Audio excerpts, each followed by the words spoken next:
Fala galera, bora conversar agora sobre o trabalho do Léo Condé. Eu vou fazer de uma forma parecida como é o que eu fiz sobre a análise do Remo na Série A do Campeonato Brasileiro. Vou começar falando dos números e depois das sensações, tá bom? O Léo Condé tem 21 jogos no Remo. São 8 vitórias, 4 empates e 9 derrotas. Vale destacar que houve 2 dessas partidas que o Felipe Surian foi o comandante do Remo. Então são 21 jogos na era Léo Condé, beleza? Na Série A são 14 jogos com 4 vitórias, 3 empates e 7 derrotas. Ele pegou o time na 16ª colocação na Série A, na 4ª rodada, e agora o Remo está em 18º. Sensações do time do Léo Condé. A primeira sensação foi muito ruim, o time começou bem mal. Foram 3 derrotas seguidas, 3 partidas que o Remo não fez gols, mas aos poucos o Remo foi se tornando um time menos vulnerável defensivamente, embora na Série A, por enquanto, o Remo não tenha sofrido gols em apenas 2 partidas, e ofensivamente foi melhorando aos poucos. O Remo gradualmente foi se tornando um time mais fatal, um time que machucava mais os adversários e um time também que melhorou a capacidade de construir jogadas e de finalizar melhor as jogadas. O Remo, inclusive, durante muito tempo nesse primeiro tempo da Série A, ou melhor, nesse primeiro turno da Série A, estava entre os times que mais finalizava ao gol adversário, mas tinha uma taxa de eficiência baixa. O Remo, nos últimos jogos, tem melhorado nesse aspecto. Daí eu vou voltar a um tópico que eu já havia falado no vídeo sobre a análise do Remo na Série A. O campeonato parou justamente no melhor momento do trabalho do Léo Condé.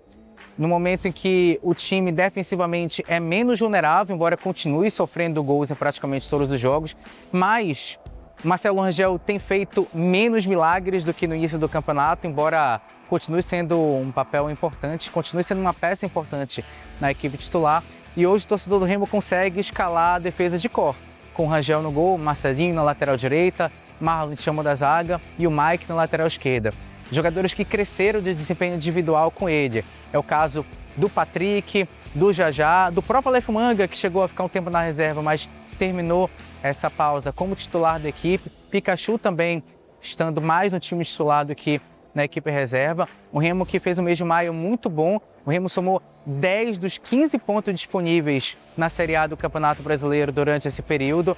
Foi um dos 3 times que mais pontuaram durante essa época. E para mim, até então, é um trabalho que está dentro do que eu esperava. Corresponde às expectativas que eu criei a partir do momento em que ele foi contratado. Por enquanto, razoável. Porém, não o suficiente ainda para tirar o Remo da zona de rebaixamento. Se a gente fosse fazer uma classificação da Série A do Remo com o Léo Condé, o Remo somou 15 pontos com o Léo Condé. O Remo continuaria na antepenúltima colocação da Série A se estivesse sendo treinado pelo Léo Condé desde o início da competição. Desde que o Léo Condé assumiu o Remo, apenas o Mirassol e a Chapecoense somaram menos pontos que o Remo. Então, o Remo de fato se tornou um time mais competitivo, o Remo passou a ganhar mais jogos, o Remo começou a ser um adversário mais trabalhoso para os times na Série A do Campeonato Brasileiro, mas por enquanto insuficiente para tirar a equipe de dentro da zona de rebaixamento. Porém, o Remo vai para essa parada para a Copa do Mundo em alta e com perspectivas boas de conseguir dar prosseguimento a esse bom momento e sair da zona de rebaixamento no segundo turno da competição. O Remo está a 3 pontos abaixo do primeiro time fora da zona de rebaixamento.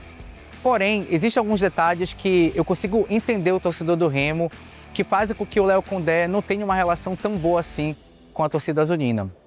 O primeiro é o estilo de jogo, uma equipe um pouco mais reativa, que prioriza a defesa, que muitas vezes entrega a bola para o time adversário para tentar agredi-lo numa transição rápida, num contra-ataque, e é um estilo de jogo que o Remo adota tanto dentro quanto fora de casa, e também a insistência em alguns jogadores no time titular e a não preferência por alguns jogadores que geralmente saem do banco e conseguem sempre performar bem no time titular, como é o caso do Leonel Pico, por exemplo, volante argentino. E você, torcedor zinguino, o que acha do trabalho do Léo Condé? O que você tem a falar sobre isso? E se você confia que com o Léo Condé o Remo consegue se salvar do rebaixamento e fazer uma boa Série A do Campeonato Brasileiro?